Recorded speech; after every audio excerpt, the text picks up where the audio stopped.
Hare Krishna, Krishna Krishna, Hare Hare, Hare Rama, Rama Rama, Hare Hare.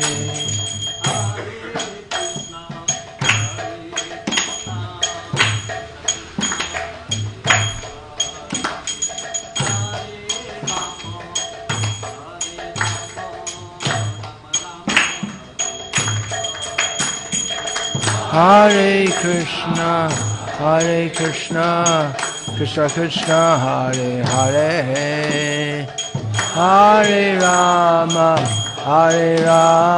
Rama Rama, Hare Hare.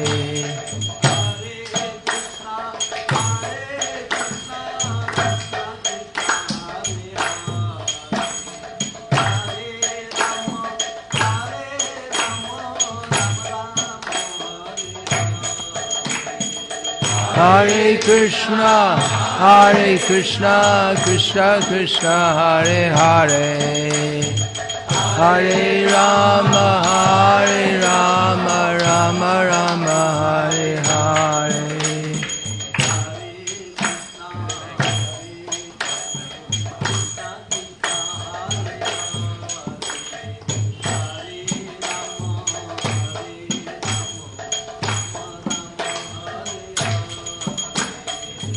Hare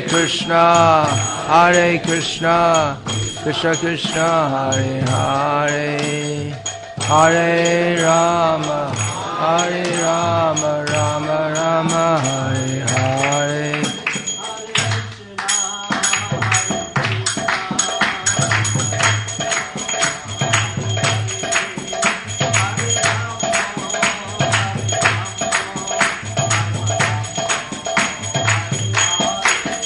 Hare Krishna, Krishna Krishna, Hare Hare, Hare Rama, Rama Rama, Hare Hare.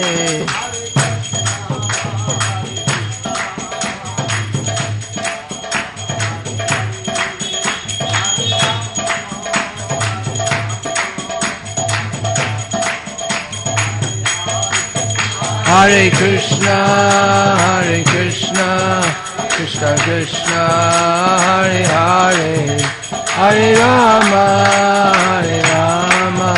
Rama Rama, Hare Hare.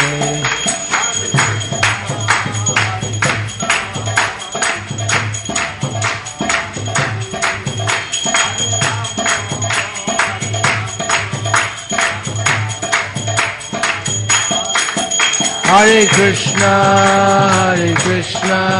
Krishna Krishna, Hare Hare, Hare Rama, Rama Rama, Hare Hare. Jai Vishwanath Paramahamsa Parivrajaka Acharya Ashtotar Satas Sri Srimad A.C. Bhaktivedanta Swami Prabhupada Ki Jai.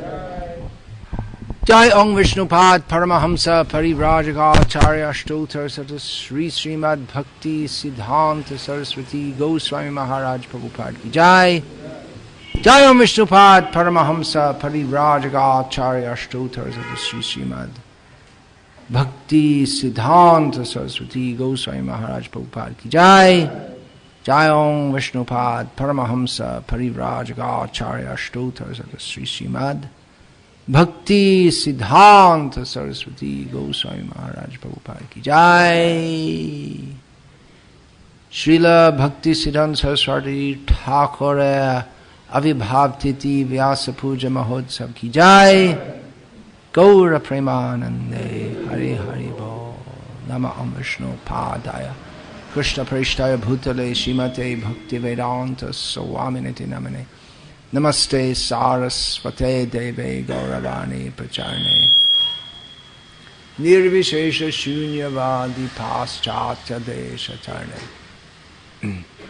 Nama Om Vishnu Padaya Krishna Prishtaya Bhutale Shimate Bhaktisiddhanta Saraswati Namine Shri Varshabhanavi Devi Dayataya Kripabdhaya Krishna Sambandha Vijnana Dayane Prabhave Namaha Madhuryojvala Premardhya Shri Rupa Noga Bhaktida Shri Gaura Karuna Shakti Vigrahaya Namostute. Namaste Gauravani Shri Murtiye Dinatarne Rupa Noga Viruddha Bhaktisiddhanta Dvanta Harane.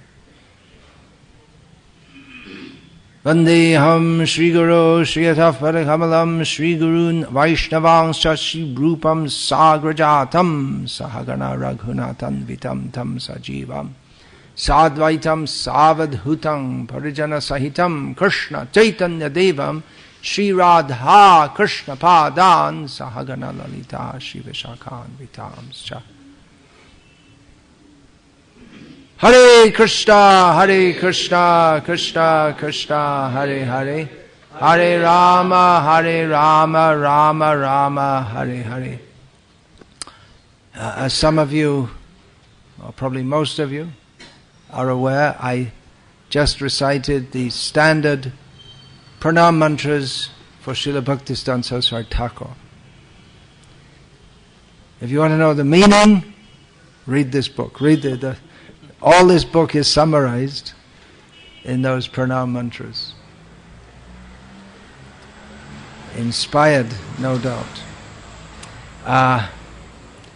As we enter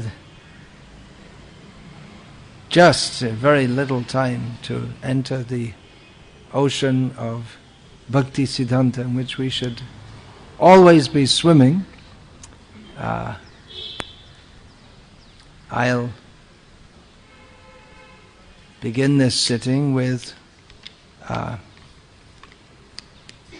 reading and reciting and explaining briefly a song that was composed by one of Srila Prabhupada's godbrothers, that means disciple of Srila Bhaktisiddhanta Saraswati Thakur,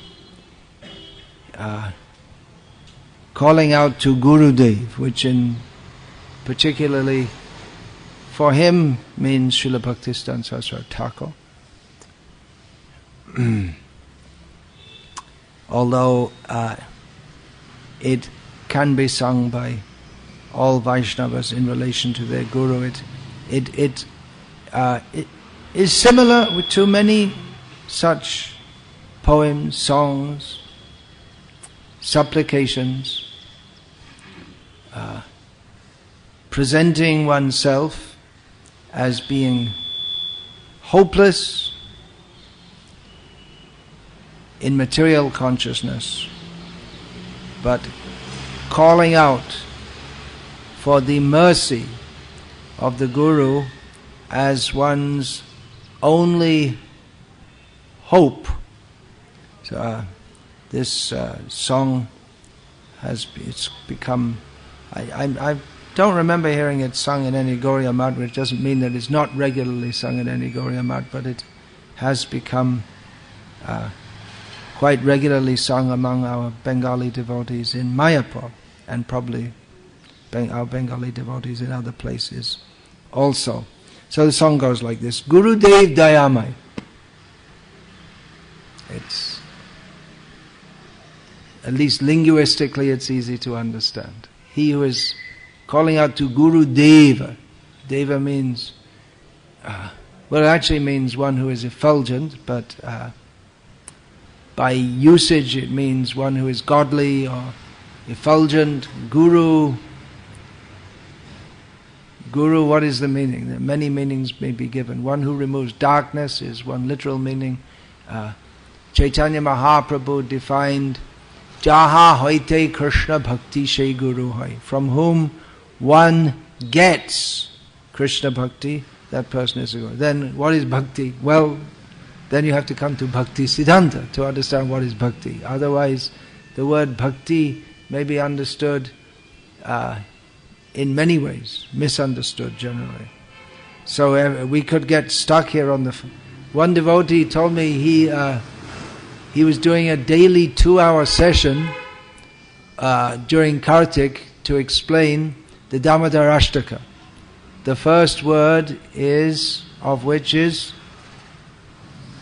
Namamishwaram, Namaha. So the first few days he got stuck on the word Namaha. What is the meaning? It's Namami. Namami, I offer. Namami, I offer. Anyway, I shouldn't get stuck there now. So that is a great quality of this language, Sanskrit, which becomes used also in the original forms, higher forms of the Indian languages such as Bengali and Telugu. So Gurudev Dayamai, I'll just explain simply here. O worshipable Guru, who is full of mercy, Prane Jatana Janabo Kitama Hoyeche Jivan Jantranamai. How will I explain the tortures, the distress of my life to you? My whole life is just full of distress.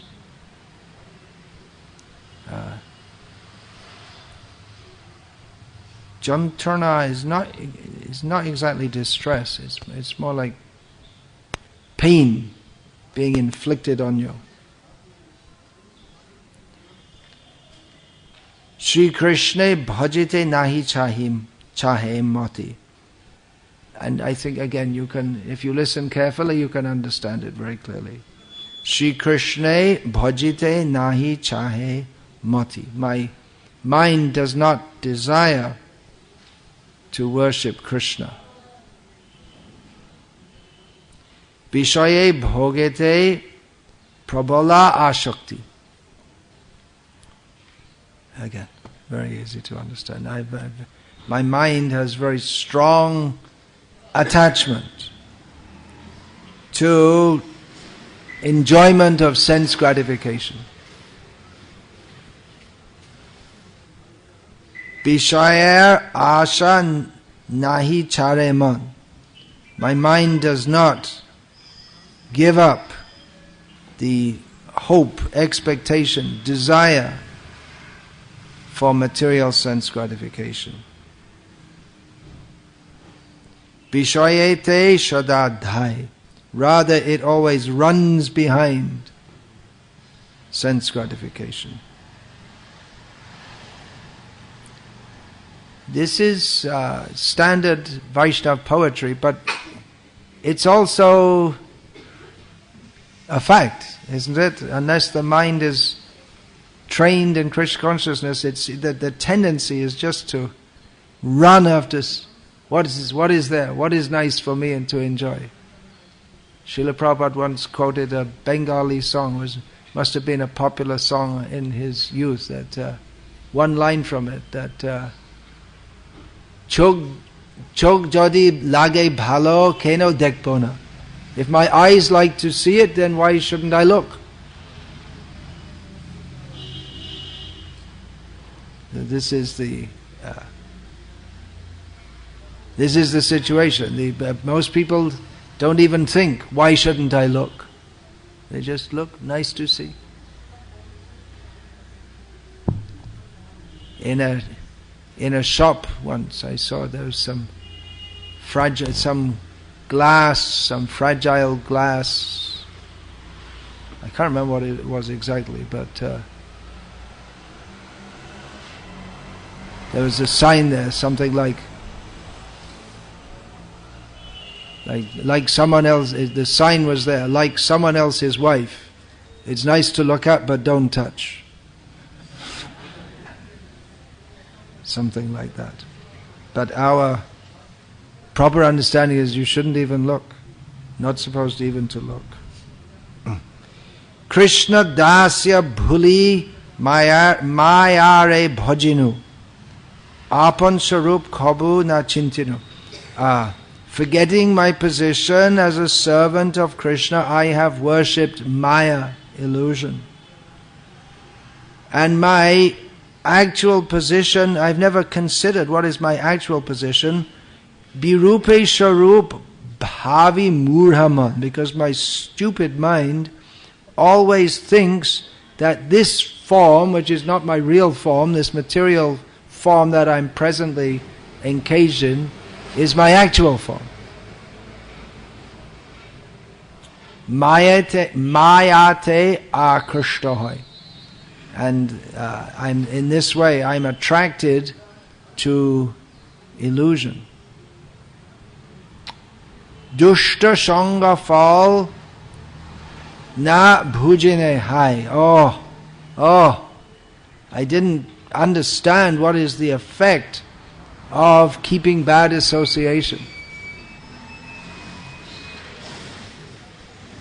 Sadhu kache jate chitta nahi chai. I never desired to go and take association with sadhus. Ashate shange thaki ashatata. I'm always in bad association, remaining in bad association. Chitta halo bajra prai, and my consciousness has become hard like a thunderbolt. Krishna Prem, it's described as being very soft-heartedness. But in materialistic consciousness we become very hard-hearted. Kanaka kamani labha puja asha. These common words. Kanaka kamani. I'd like to find it. Maybe if any of you come across that in your wanderings through Shastra, what is the Shastric source of this? Or who? Kanaka kamini. It's a common term in your Kannada Bhasha also. So all sadhus use this term, Kanaka kamini. Srila Prabhupada also writes in that, I think is that Vasudeva Bhagavati Bhakti Yoga Prayoja, in that purport, that something like this attracts. Many stalwarts on the path of devotional service have fallen down due to attraction to women and money. And he also writes, it's not surprising if one becomes disturbed in contact with these, because one has been in contact with them since time immemorial. So what is the provenience of this?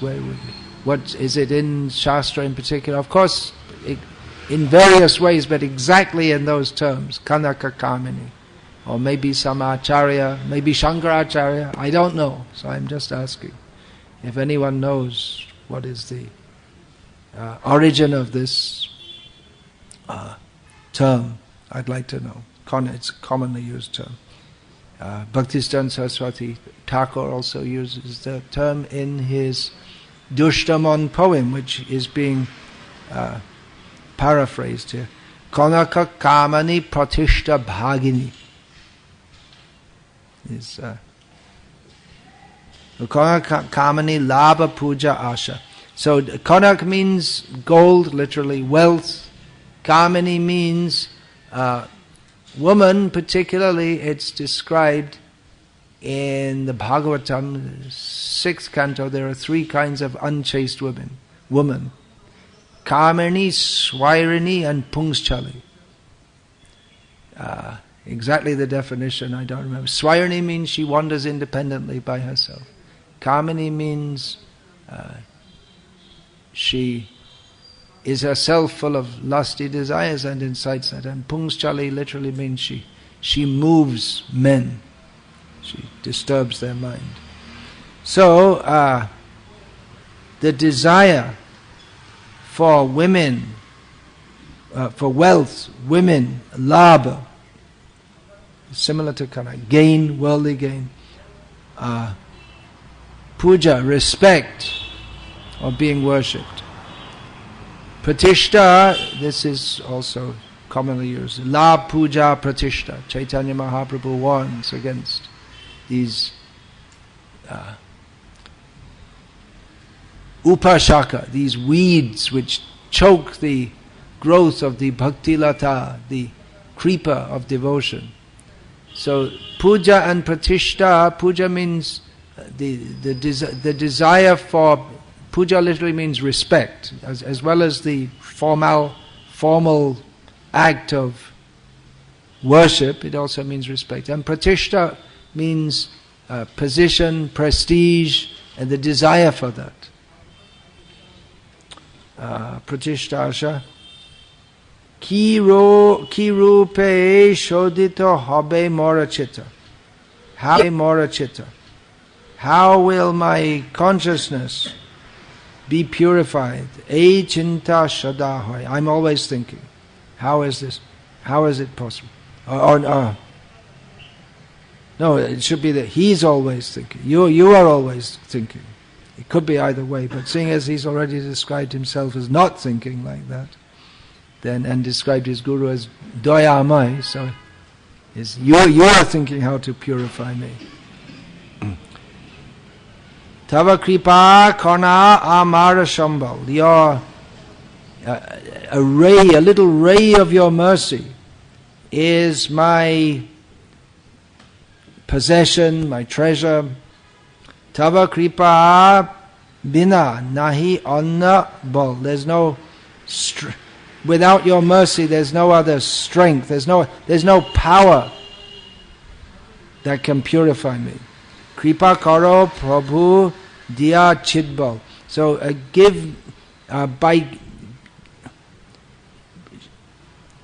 be merciful to me by giving me spiritual strength. One has to have spiritual strength. Achyuta bala, that's described in the 7th canto. From Krishna and Balaram, one gets spiritual strength. There's a very important purport there. Dash Toma pranamai. This servant of yours bows down, offers respect. Sadhu sange thaki choi begadami. In the association of devotees, I can subdue the 6 bad urges. And Sri Krishna charan shevi jeno ami heno mati jache tava dashadham. This most fallen servant of yours requests that my mind will be inclined to serve the lotus feet of Krishna. Bondi tava rangapai. I pray in this way at your lotus feet. Oh hey Gurudev, tava Sri Charan, Shevi jena ami janam janam. Oh Gurudev, that I may serve your lotus feet birth after birth. E ashibad jachi abhajan. Even though I'm unqualified, I seek, I request, I beg for this blessing of yours. Tava, what happened? Tava pade sthanochai. I desire a place at your lotus feet. This is by Srimad Bhakti Kumud Shanta Goswami Maharaj.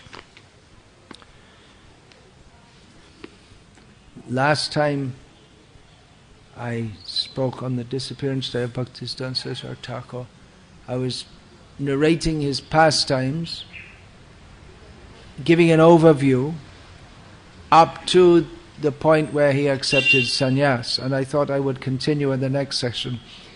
But it becomes more difficult to do so after that, because although we can trace out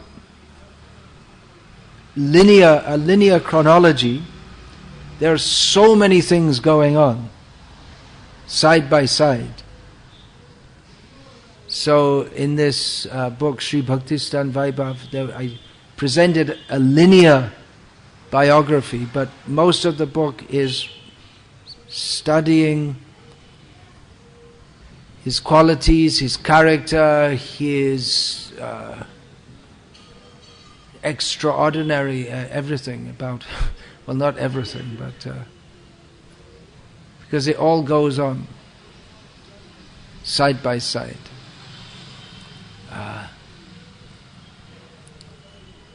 If we are to understand the mood and mission of Srila Prabhupada, we should have to study this Bhaktisiddhanta Vaibhav. That should be also required reading. We have so many things to read. We have to read all of Srila Prabhupada's books. There's so many important books of our Acharya. Srila Bhaktisiddhanta Sarasvati Thakur, as stated in here, he particularly wanted to that people should, or the intelligent class of people, they should read this Chaitanya Shikamrita and Jaiva Dharma Bhaktivinoda Thakur, in which he systematically, well, especially in Chaitanya Shikamrita, he systematically presents the understanding of the absolute truth, of religion, of the human quest from the uncivilized man to the moral man to the religious man to serving Radha and Krishna in Vrindavan. And Jaiva Dharma presents various, in a story form, presents various philosophies which were prominent at that time in the world. Bhaktisiddhanta Saraswati Thakur, his mission can be summarized as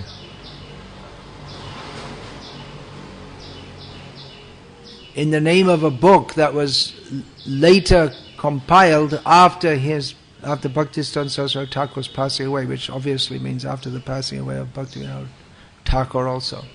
There was a book published, it was compiled by Sri Sundarananda Vidya Vinod on the order of Bhaktisiddhanta Saraswati Thakur to take extracts from the writings of Bhaktivinoda Thakur and present that, to give Bhaktivinoda Thakur's shastric and spiritually inspired perspectives on various facets, various teachings. So that book was published with the name Bhaktivinoda Vani Vaibhav, Bhaktivinoda Vani Vaibhav. The Vaibhava, which is a difficult word to translate exactly in English. Glory, grandeur, majesty, something like that. So the greatness of Bhaktivinoda's Vani, but the greatness of Bhakti, or the Vaibhav of Bhaktivinoda stated in one song, among his many contributions, probably best remembered at this time, or most accessed at this time, are Bhaktivinoda Thakur's songs.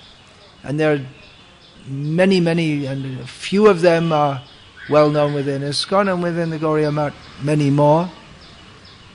Within one of them he sings Sarasvati Krishna Priya Krishna Bhakti Tar Hiya Shai Vinode Vaibhav. So the Vaibhav of Vinoda, meaning Bhaktivinoda here, is Sarasvati Krishna Priya. Sarasvati, the goddess of knowledge, or other names for Vidya and Vani, the goddess of knowledge, the goddess of music. Saraswati, she is very dear to Krishna, and she is the Vaibhava of Bhaktivinoda. So the followers of Bhaktisiddhanta Saraswati Thakur pointed out that this Sarasvati also means Bhaktisiddhanta Sarasvati. So we can take this as Sarasvati the goddess or Bhaktisiddhanta Saraswati Thakur. Regarding Sarasvati Puja. Sarasvati Puja was just held just over 2 weeks ago, wasn't it? Vasant Panchami. It's a big day in India for students to get drunk.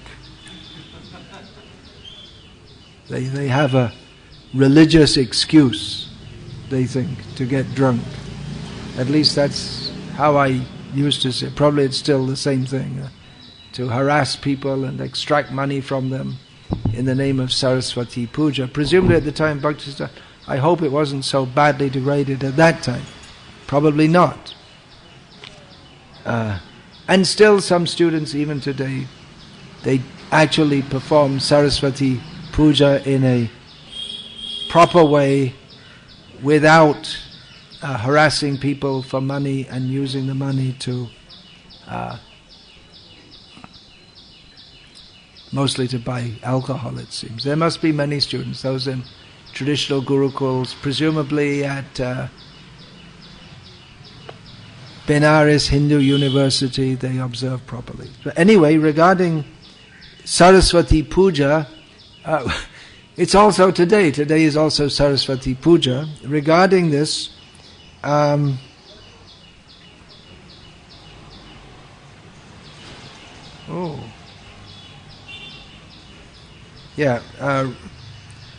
during one of the Vyasa Puja festivals, which we're celebrating today, within ISKCON we usually say we're celebrating the appearance day of Bhaktisiddhanta Saraswati. But it's actually, just as we celebrate Vyasa Puja for Prabhupada, it's actually Vyasa Puja. His Vyasa. Non-different, but specifically because Saraswati Thakur is the Guru, Acharya. Today is celebrated as Vyasa Puja. He would regularly have protracted festivals, not just on one day. It was 5-day festivals, and there was one day when all the members of the Gauriya Maths from all over India would come together to Mayapur. Not only in Mayapur, he actually celebrated in almost every time in a different place. In Mayapur, in Puri, once in Madras, and I have it written here in the book, but I just don't remember just now all the places. In Calcutta, yes, he celebrated one time. So it's a grand festival, and all the devotees would come, except the skeleton crew would be left behind at each mutt to perform the puja and regular services. So it was a gathering for all his disciples. So at one of the Vyasa Pujas, he said that on Gaur Shukla Panchami, you can all understand that, means in English the 5th day of the bright fortnight of Magh month, which is the day of Sarasvati Puja. Children, he specifically said children, it's recorded as him saying children, perform worship for the sake of gaining materialistic knowledge, aparavidya. And we,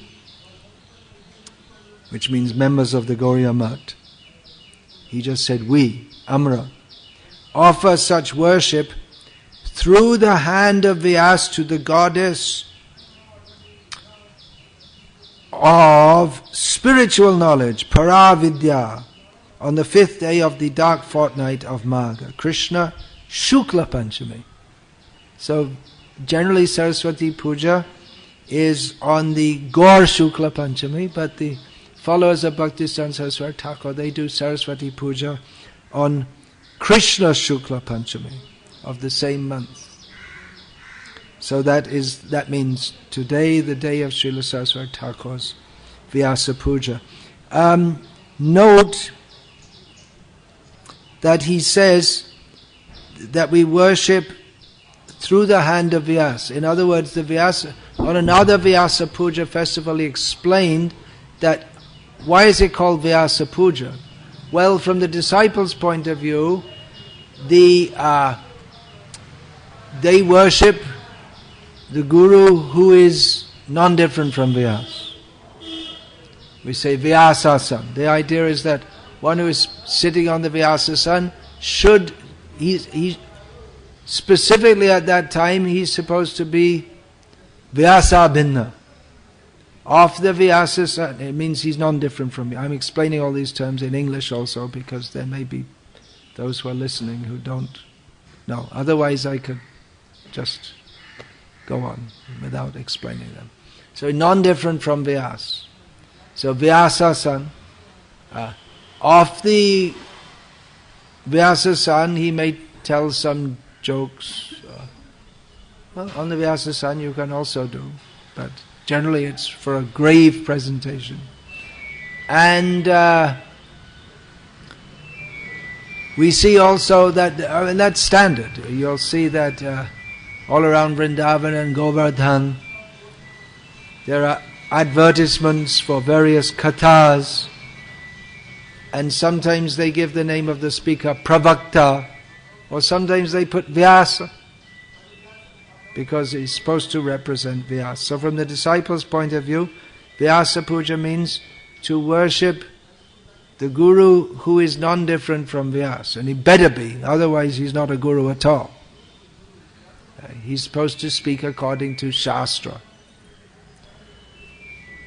But from the one who is being worshipped, his understanding is that he has been deputed in the line of acharyas from Vyasa to accept the offerings of those who he has accepted as disciples, and take those offerings and offer them up through the parampara to Vyasa. So he's worshipping, he himself is worshipping Vyasa on this day.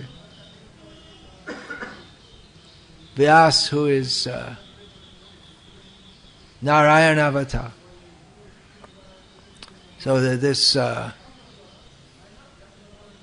profound understanding that of course it's not that every devotee will be very deeply in Shastra. I was saying that if we're to understand the mood and mission of Srila Prabhupada, we have to read all his books very thoroughly. We should also study the biographical works about him. We should also study this Bhaktisiddhanta Vaibhava. Not everyone can do so, but at least we should associate with devotees. To imbibe that mood, we should associate with devotees who have imbibed that through study. Krishna Bhakti is not all about study, but it is essential. The gurus, acharyas, they teach us through Shastra. They're supposed to be Shastravit. Jai Krishna Tattva Veta Shai Guru Hoy. One who knows the science of Krishna is a guru. So that may be at a very basic level. If one can say Krishna is the Supreme Personality of Godhead, guru. But to understand what that means and to substantiate that and to defend that statement against all the world, the whole world is all around us doesn't accept that Krishna is the Supreme Personality of Godhead. People will come, and all around. We're having yesterday afternoon on the terrace there, and here we're having open air programs. So people from around, they may look out of their veranda and they look for 2 minutes and they go. They're not interested here. Or this young couple came in looking as if they're going to a fancy dress ball or something, a fashion show. And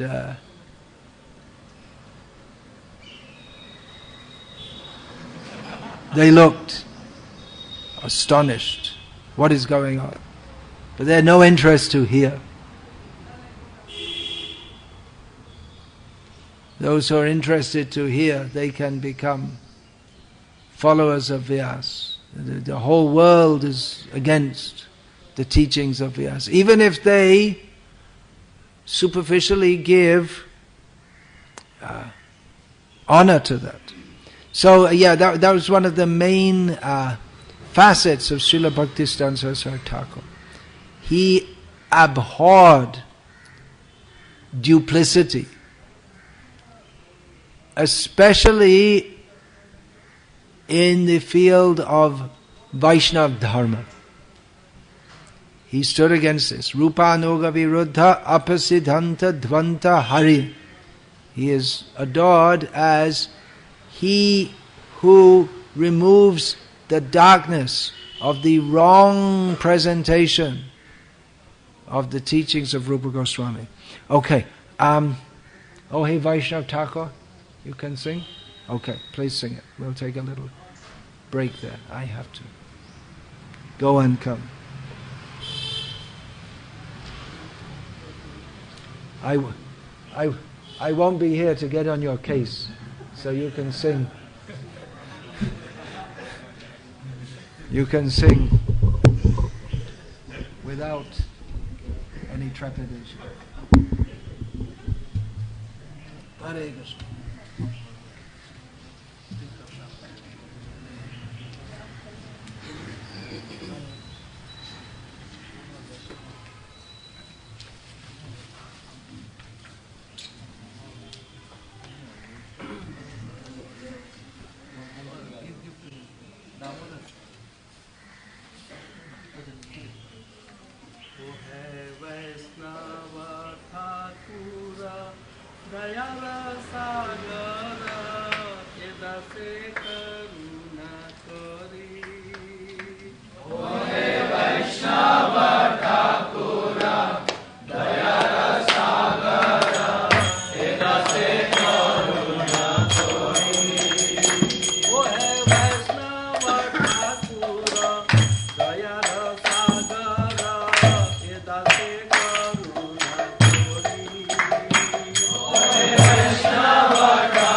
Krishna. Thank you. Hare Krishna.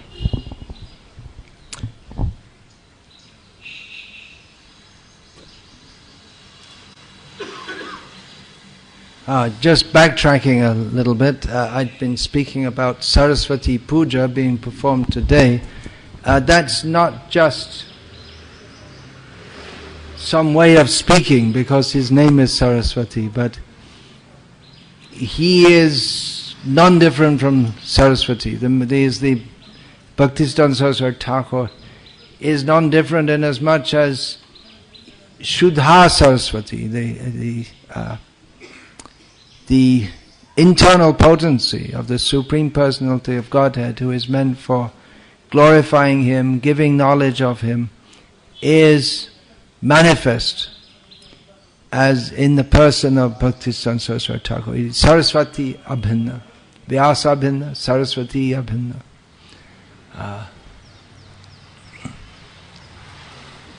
There's that verse in the second canto also, inspired by Sarasvati. Anyway, there are so many things. You know which verse I'm talking about? Because Srila Prabhupada doesn't actually mention Sarasvati in the translation. It comes in the Sanskrit.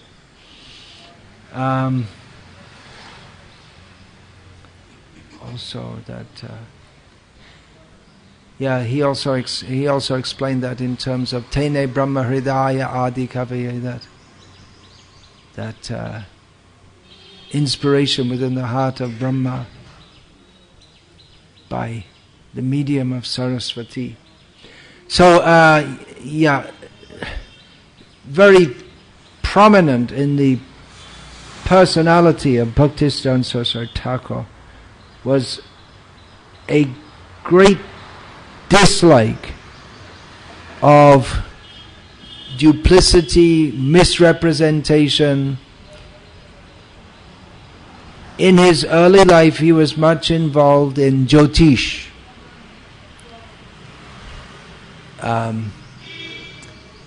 Which has two words in English, astronomy and astrology, which are actually very different. Astronomy in modern Western secular terms is considered a highly respectable science, and astrology is considered a foolish and abominable pseudoscience. But in Vedic understanding, the word Jyotish means both astrology, what is called astrology, is predicated on astronomy. So Bhaktisiddhanta Saraswati Thakur, even before he took the role of a fully dedicated religious preacher, well, even prior to that he was not a fully dedicated religious preacher, but he was fully dedicated in religious activities. We can't say any specific time or date, but of course all his life he was absorbed in Krishna consciousness, and even in his school he got expelled from the Sanskrit college for taking up an issue with the professor who was professing atheism.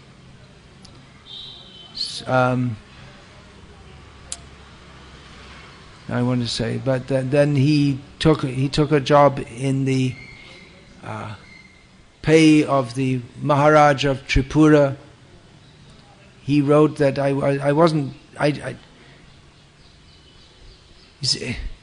his aim was not to work and get a career, but his aim was, he wrote, I just took up a job just to sustain myself so that I could go on in a life of Hari Bhajan, because what should he do? There was no Gauriya Math or ISKCON at the time to join. He was quite suspect of the various Babajis. He wasn't inclined to withdraw from the world in that way at that time. So he took up a job just to maintain himself, but in the service of the Maharaj of Tripura. Although he was the Maharaj of Tripura, he had his palace in Calcutta, that's where all the action is, not in Tripura. And he became enemy of so many people there because he unearthed so much corruption.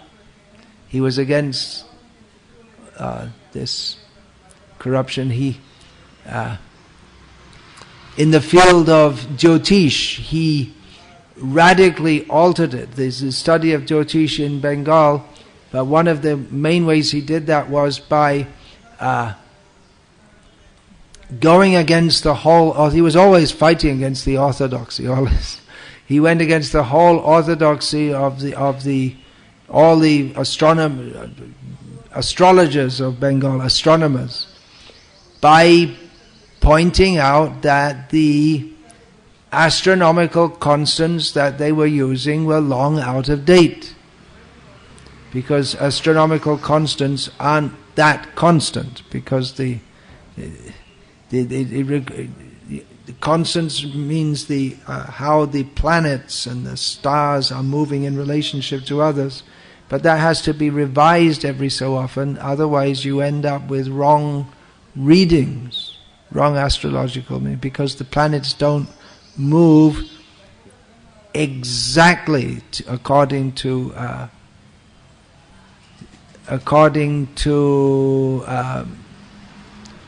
mathematical rules. There may be some wobbling of the planets. Even modern scientists say that the planets, they don't just move, they wobble also. You know what wobble means? I don't know how to say it in Hindi. Hilate, something like that. Hilana. So he was fighting, and he didn't like this. That people, he showed that this is actually what should be done, and people opposed him because all their life they've been using this, and their whole reputation is there. And all of a sudden he's pointing out that all these people they're all wrong. So even though they're clearly wrong, they didn't like to accept it, and so he was fighting. He was fighting all his life. He was fighting against corruption, fighting against his school teacher, Ishvar Chandra Vidyasagar, who was a famous person, even in Bengal today, among Bengali intellectuals who take pride in Bengali language and culture. He was the one who standardized Bengali script and language, great figure, polymath, which means he was learned in many fields. And Bhaktisiddhanta Saraswati Thakur opposed his impersonalism. As a young man, in Indian culture you don't do that. If there's an elderly person, highly respected, and you're a young boy, you don't go against them. You can't say they're wrong. Although historically there have been cases. Ramanujacharya. Before him, Yamunacharya. Also, I don't remember exactly the names, but he was, as a child, he was called into there was some big pundit, and so this child, who later became known as Yamunacharya, opposed him by saying that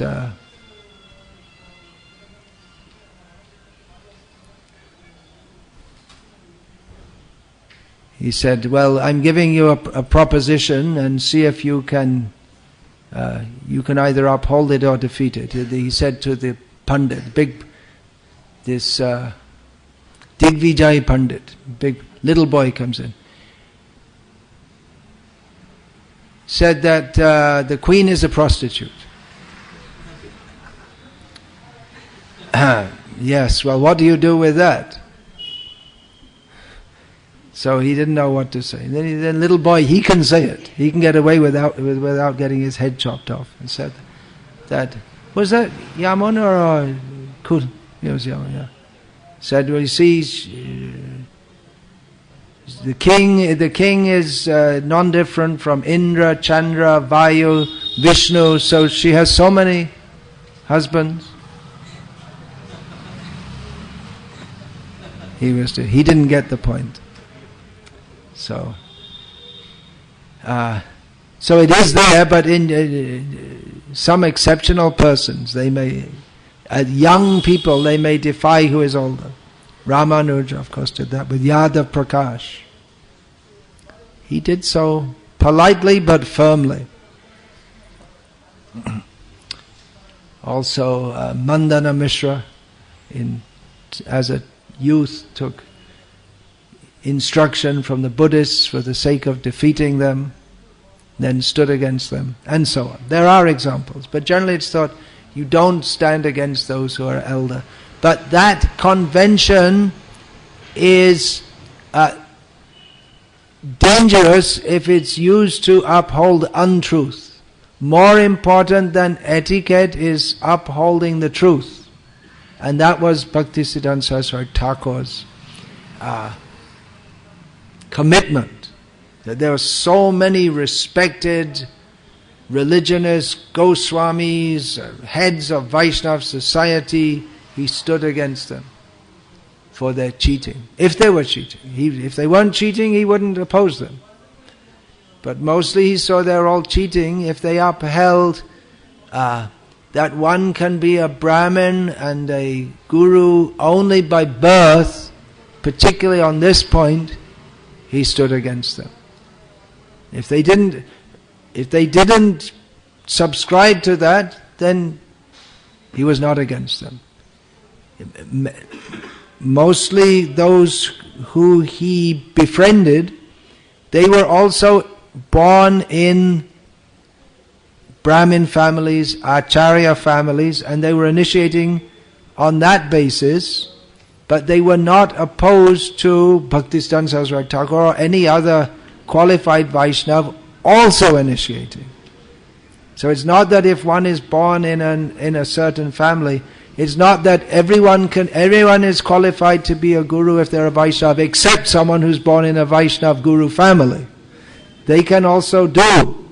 We're not opposed to that. Srila Prabhupada also writes in chapter 6, Bhagavad Gita purport, is it? That there are many Acharya families. So that may be. Is it in the chapter 6 purport? Yeah. There are many who, generation after generation, they because from birth they train the children in Vaishnava Dharma. So he wasn't opposed to that, but he was opposed to persons who claim only on the basis of birth that they are a guru, even if they have no personal purity, and even if they do have personal purity, but they oppose others who are qualified to teach and give Krishna consciousness, who also initiate. So he was very strongly against any duplicity. And he was also, the duplicity also, which was very common in Bengali Vaishnava society at that time, and I saw it myself at least up to the 1980s in Bangladesh, people presenting themselves as being, making a caricature of being a great devotee, a show of being very humble and imitating the characteristics of a pure Vaishnava, while at the same time being materially attached, in many cases eating fish, smoking, and at the same time thinking that, or talking on a very high level, the intimate pastimes of Radha and Krishna, Leela, having the songs of the, because most of the Bengali Vaishnava songs, they're derived from and based on Gita Govinda, which is based on the Ras Leela, the separation of Radha and Krishna and reunion. So that was the Gauriya Vaishnava culture, but Srila Bhaktisiddhanta Saraswati Thakur, and before him Bhaktivinoda Thakur, saw that people need some more basic instructions. They're misusing this, and they would misuse this for the sake of indulging in their grossly sinful material desires. Because at that time, and still today in India, although things are changing, you can't just take someone's wife or live with a widow. Still in India. Maybe in Bombay, among some people in Bombay, but even most of the people in Bombay would not think it's at all good if any man, what to speak of someone who's representing himself as a sadhu, intimately associates with someone else's wife or with a widow. Even now, this Asharam Bapu, and in South India, this Nityananda Paramahamsa, they've been discredited for associating improperly with women. In the West, a lot of people wouldn't care. But even then, I mean, there are famous Christian preachers, big people on TV in America, household name. But then more than once it happened that some very big Christian preacher was being found out to have some illicit affair, and immediately their whole reputation is completely finished. So people in Bengal at that time who wanted to indulge in sexual freedom often did so under the cover of being a Vaishnava.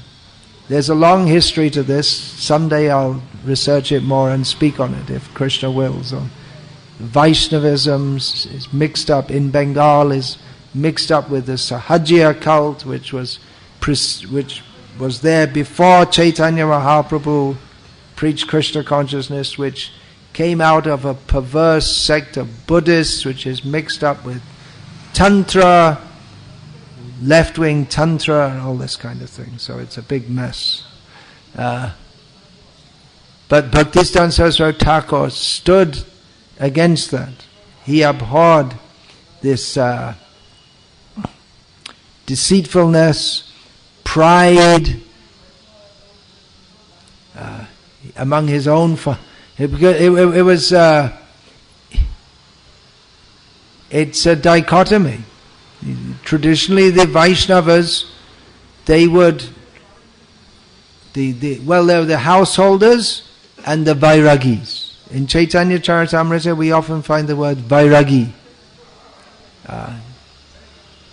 It's not exactly a sannyasi. We find the word sannyasi also, but in Chaitanya Mahaprabhu's Leela, the only sannyasis are those who accepted sannyas in Mayavad Sampradaya, including Chaitanya Mahaprabhu.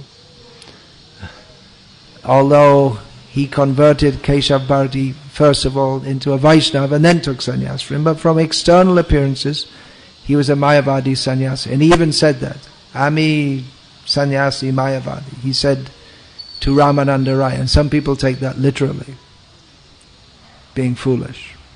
But the renunciants in the Gauriya Sampradaya, they're Vairagis. They don't accept sannyas.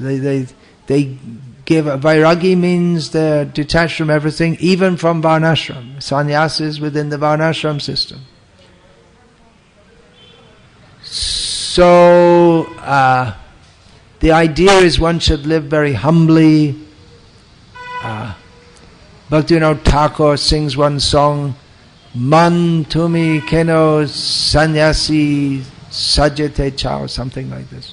Oh my! He has a series of songs which he addresses to his mind.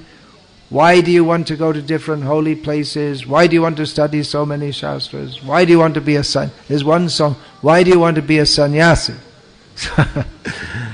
Because the idea is that then you'll become very proud. So the Vairagis, knowing that Chaitanya Mahaprabhu's core teaching, Trinadapi Sunicha, one should be very humble. This is the way to, the Vairagis, they leave the whole world so that they leave their wife, children, home, society, money, pomp, pleasure, for the sake of attaining Krishna Prema.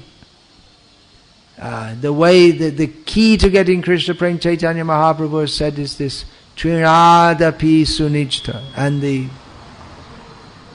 Sahishnuta, these two qualities, these are required. Otherwise, prem upajay, the arising of Krishna prem cannot take place. So the Vairagis, they leave the world, they live very humbly.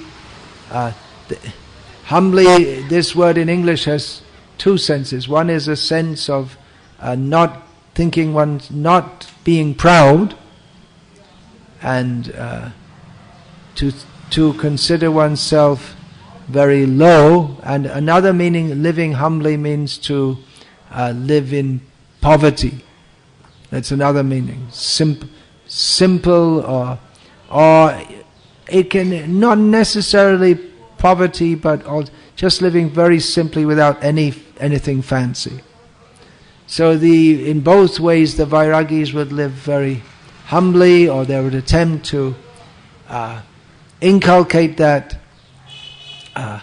live in either not have any fixed residence, or mostly the Vairagis, they would have a fixed residence, but just some very little shack, kuti, and they tried to remain incognito as far as possible. And if they started to become well known and praised for their austerities and their devotion, they might hire a prostitute to sit outside their kuti, or put fish scales outside so that people would think that they are associating with a prostitute, or they're eating fish, and then they'd think, oh, he's not a real devotee, and then they'd leave him alone.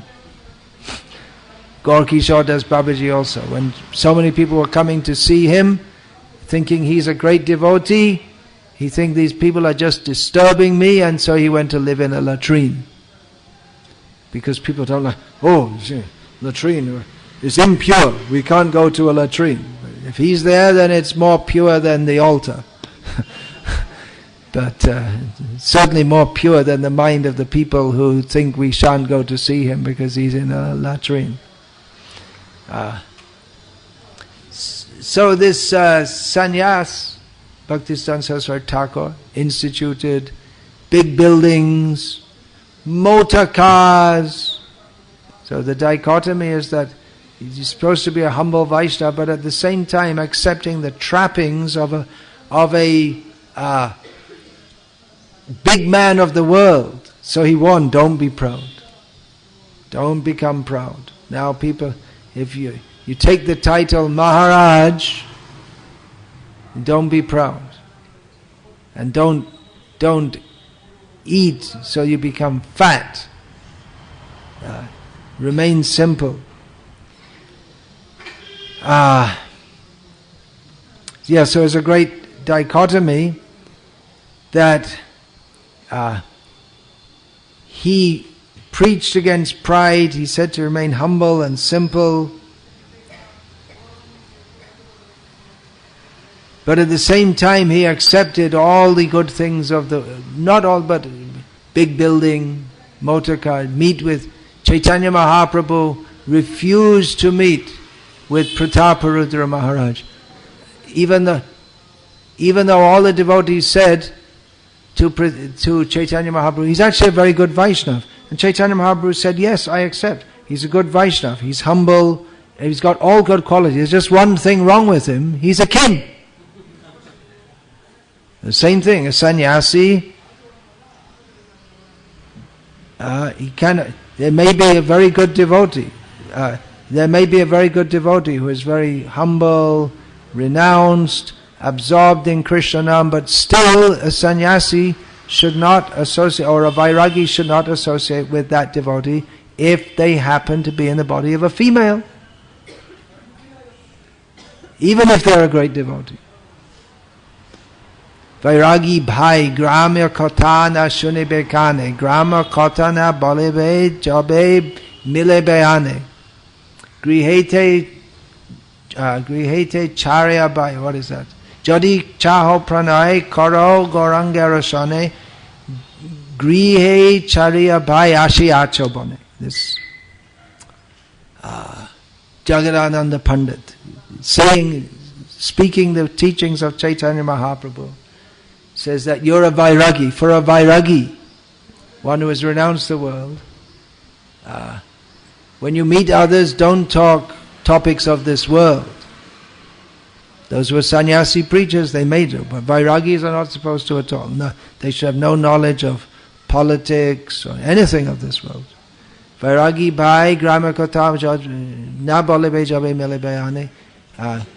Gamra bharta na shri. One shouldn't hear it from others also. If you want love, then you love Gauranga. You already left your wife in the home. You left that love. And you came to Vrindavan. So don't desire that. So as sannyasi and or the members of the Gauriya Math, they lived in opulent conditions. But don't be proud. Don't be materialist. People are offering respect. One takes sannyas. Why? Why does someone take sannyas? So that others will offer respect to him. Absolutely opposite to the teachings of Chaitanya Mahaprabhu. But there's another teaching. Jare dekho tare kaha Krishna upadesh. Speak the teachings of Krishna to others. So to facilitate that, one may accept sannyas. That is, Bhaktisiddhanta Thakur saw the requirement for that. Otherwise, materialistic, worldly people, they don't listen to vairagis. They're not, and vairagis avoid such people. Chaitanya Mahaprabhu said to avoid such people. Vishayana mata yoshitangs cha. Avoid materialistic people and women. If you want to cross over the ocean of material existence, if you are niskinchan, that's another word for vairagi, one who has nothing.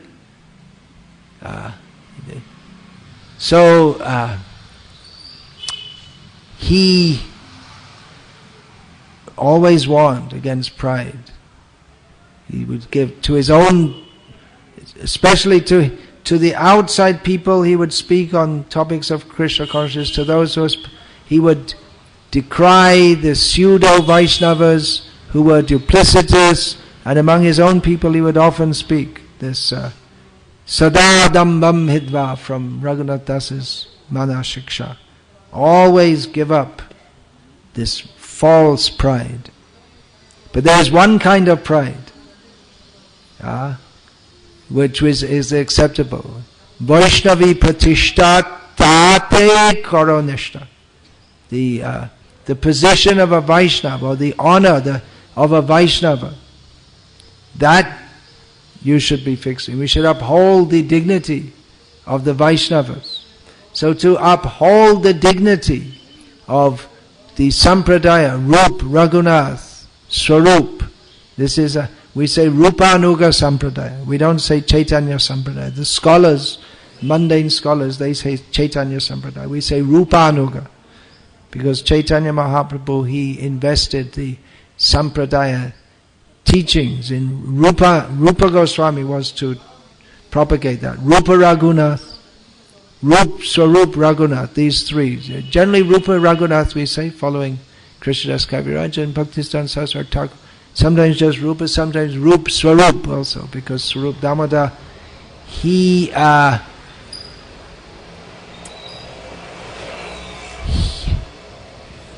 was the Aparup, the another manifestation of Chaitanya Mahaprabhu. His Lalita non-different from Radha, or so close. She is called Anuradha. She's always following Radha. So Swarup Damodar, he would any slight infringement of Bhaktisiddhanta, he would catch it. He would not allow it to come to Chaitanya Mahaprabhu's ears. Bhaktisiddhanta viruddha arasabas shunile prabhur chete na hoyulas. Chaitanya Mahaprabhu was never happy to hear anything that was against Bhaktisiddhanta, or which was rasabhas. So Swarup Damodar was appointed that anyone he wants to meet Chaitanya Mahaprabhu and say anything, present some teachings or poem or philosophy, first they have to go through Swarup Damodar.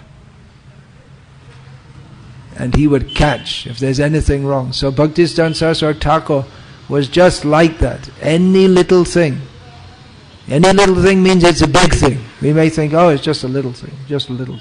But little thing means that is disqualification from serving Krishna. Because Krishna has to be served perfectly. There's no admission to the spiritual world without serving Krishna perfectly. So that has to be, who knows how to serve Krishna perfectly? Rup, Raghunath, Swarup. They know how to serve Krishna perfectly. So we have to go through them, and they will, we may say, oh, Chaitanya Mahaprabhu is simply in bhav and prem, and why are you so harsh? And this, but that is the job of the devotees, to protect Chaitanya Mahaprabhu and protect Krishna, and not allow pretentious devotees to come close, or to, they should not be admitted. Everyone should come to Krishna. Everyone should go to Krishna. But some are not allowed. You're not allowed. If you don't have the right understanding, philosophy, you're either right or you're wrong. There's this relativistic idea, well, there are different shades of grey. Well, okay, that's true. May be true to some extent. But in the absolute plane, you're either allowed inside or you're not. You go to the spiritual world, you won't be allowed in. You can't take your swarup. Mukti hidvanyata rupam swarupena vyavastiti. One cannot take one's original form in the spiritual world unless one is completely qualified to do so. So all wrong ideas are cut. So he was against duplicity, against the achikitsa. This is a term used by Jiva Goswami about the false Vaishnavas who are incurable. They're in the guise of Vaishnavas. They are Matana Krishna. They're determined not to be Krishna conscious. So Bhaktisiddhanta Saraswati Thakur stood very strongly against this. That this is not the way to Chaitanya Mahaprabhu. Such persons, Bhaktivinoda Thakur had also said, but Bhaktisiddhanta Saraswati Thakur took the teachings of Bhaktivinoda and presented them most forcefully. Bhaktivinoda Thakur had also said this, under a pseudonym actually. He didn't, at least at that time it might not have been known that it was he himself who did it, because, oh, that's another big study, Bhaktivinoda Thakur. He would mix with people like this Shishir Kumar Ghosh, who has made this book called Nimai Charit, and in English, Lord Gauranga, which Srila Prabhupada said this book, Lord Gauranga, he said it is useless. But Bhaktivinoda Thakur would associate with it. For some reasons, he would associate with people who are not proper Vaishnavas. Reason being that at that time, and considering also Bhaktivinoda's position as a government servant, a householder, he felt that it was not appropriate for him to be so strongly against everyone, and he also wanted to forge an alliance of Vaishnavas to present that Vaishnavism, Chaitanya Mahaprabhu's teachings are actually most respectable. The general understanding which the British especially picked up, and then they transferred to the newly educated in British style and in English language, the youth of Bengal, New Bengal at that time called. So they felt disgust towards this Vaishnava. What is this all sex? And Krishna himself is considered to be the one at fault. I'm going to include something about this in the next edition of this, if it ever comes. The Maharaj libel case in 18-something, it had taken place prior to Bhaktisiddhanta Saraswati Thakur's being born in this world, appearing in this world, but it was famous up to that time, and still today, you can look it up on the internet, how there was a Vallabh Sampradaya Guru Goswami who was taken, he took to court the editor of a Bombay paper who printed all articles against him for having sex with his disciples' wives and daughters. The idea is that, you get married, you can enjoy your wife as Guru Prasad. First the Guru has to. So it came to the British were horrified by this, and it became a big thing. It was reported in the press in Britain also, and they think, what horrible Hindu religion, and the blame came on Krishna. You see, Krishna does it, and those who are his devotees, they also do it. So this misunderstanding, Bhaktisiddhanta Saraswati Thakur, and actually it was going on like that. The Prakrita Sahajiyas, there was a court case. Who made the case? The Maharaj, the Goswami, made a case against the newspaper editor. It wasn't that the newspaper editor made a case against him. He made a case against the editors for libel. So Bhaktisiddhanta Saraswati Thakur, therefore he wanted to establish this, what is Prakrita and Aprakrita. All these words are very important. Prakrita Sahajiya. Vaishnavas are Sahajiyas. In the sense that Sahaj means natural, so the natural proclivity of the jiva is to love Krishna. But Prakrita Sahajiya means those who... Sahaj means also something very easy. So they take a cheap, easy process on the material platform. So he stood against that. Actually, from our perspective, we've heard about Bhaktisiddhanta Saraswati Thakur from Srila Prabhupada, in hindsight. But at the time, he must have been a very difficult person to understand. I was saying about Bhaktisiddhanta Thakur. That's what I'm saying. You can't go in a linear manner describing, because anything you talk about, there's so many things to talk about. And even though I put in sections, but it's all one massive personality, it's an extremely powerful personality, fighting on all sides in all directions, as Sridhar Maharaj said, fighting with the whole world. Now, if we see Bhaktisiddhanta Saraswati Thakur in hindsight through the eyes of Srila Prabhupada, but at the time it must have been very difficult for people to understand who is he. He's a Vaishnava, but he's so well educated, just like a Bengali gentleman, but he supports this sex cult, and that's what the Bengali elite and the new Bengalis, the British educated, and the British themselves must have been thinking. He's a spiritual person, but he opposes Gandhi and the Swaraj movement, which Gandhi had presented as a spiritual movement, so we can get India free, so that we can pursue our own culture and stop cow killing, people thought.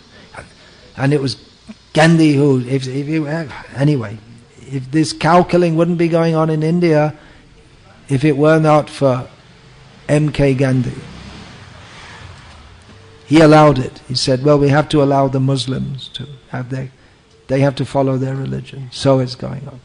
So he'd presented as a spiritual quest, because traditionally Indian people, apart from the Kshatriyas and maybe a few Brahmanas, and to a small extent maybe the Vaishyas, so that they want, everyone wants a good king, so they can, for the Vaishyas especially, so they can carry on their trade without disturbance. But otherwise, people weren't interested in politics. They don't really care who's in charge of the country or their local area. As long as they're undisturbed and they can go on with life, they don't care. So Gandhi presented this independence movement as being spiritual because that's people, they cared about that. As spiritual things, these are very important. So Gandhi dressed as a sadhu, but he was a politician. But to get the political support of the people, which he knew was required to oppose the British, then he had to present it as being spiritual. And here's spiritual Bhaktisiddhanta Saraswati supporting the British and saying, no, we don't need this independence. So it doesn't matter who's in charge. If they listen to me, the British can stay. If they're prepared, or at least if they... and actually it's a fact. Spiritually, India, since the time of independence, just went down like anything. For materially and spiritually, it would have been... Well, I have a British passport, but it would have been better had the British stayed. Although I don't know about Britain today, they lost all their Shakti. Not all, they still have some. So he was a very difficult figure to understand. The Vaishnavas couldn't understand why he's on their case. The British couldn't, and the British educated Bengalis couldn't understand why he's a Vaishnava. The people in general couldn't understand why he's pro-British. And the people, and no one could understand why he was so aggressive, when even an ordinary gentleman would not be expected to be so aggressive, and what to speak of a sadhu. And then how he took sannyas and lived in luxury.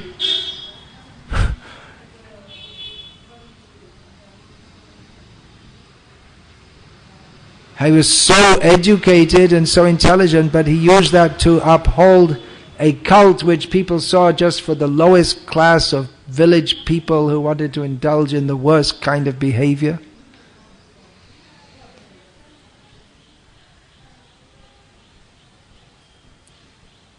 So he was respectable in his manner of presentation. Both physically, he would dress very nicely, especially when he was going to public meetings. In the mutt, among his own disciples, he would be very simply dressed. You can see there are different photos of him. But for formal occasions, he would dress very nicely.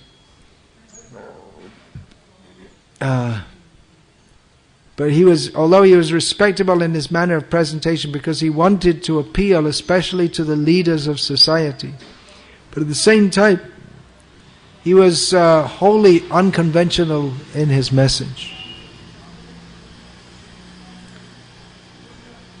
I'm going to stop now because we have to go on to ISKCON Secunderabad to continue. So, more over there. Krishna willing, because we're not there yet. Always have to say that. Anything can happen anytime. Is that right? Kunja Bihari. Kabhi bhi kuch bhi ho sakta hai. He was doing nice service, collecting donations at the Rath Yatra, and all of a sudden, motorbike hit him. So,